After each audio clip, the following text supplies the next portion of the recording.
l'idée que pour devenir un véritable citoyen du monde, il faudrait rompre radicalement avec tous les enracinements particuliers qui nous définissent au départ de la vie, l'attachement à des êtres, à un lieu, à un quartier, à une culture, à une langue, est au cœur du système libéral. Il est clair que le Dogon du Mali aura toujours plus de chances de comprendre le berger mongol qu'un cadre du FMI dont le seul horizon culturel, c'est la croissance illimitée dans un monde sans frontières.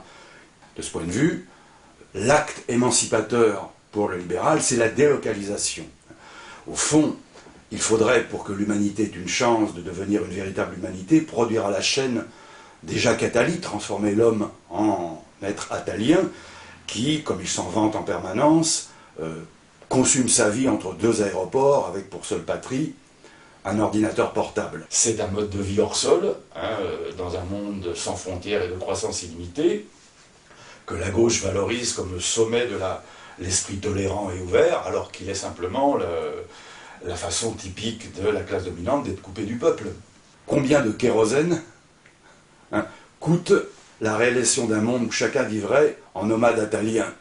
Et on a souvent parlé de gauche caviar, je me demande si vous n'auriez pas parlé de gauche kérosène pour désigner ce que devient la nouvelle gauche. Ce nouveau type humain qu'on nous vend à longueur de journée et qui est cette transformation de l'homme de gauche en nomade bouique perpétuel, en touriste politique, et qui vit sa dépense de kérosène comme sa grande contribution à l'avenir de l'humanité.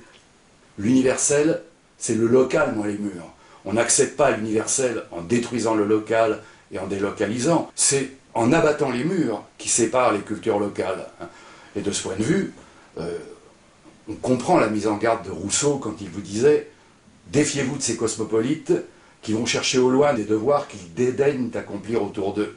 Tel philosophe se flatte d'aimer les Tartares pour être dispensé d'aimer ses voisins. » Je pense que Rousseau a décrit là quelque chose de fondamental de la mentalité libérale, et notamment de la mentalité des libéraux de gauche et d'extrême gauche.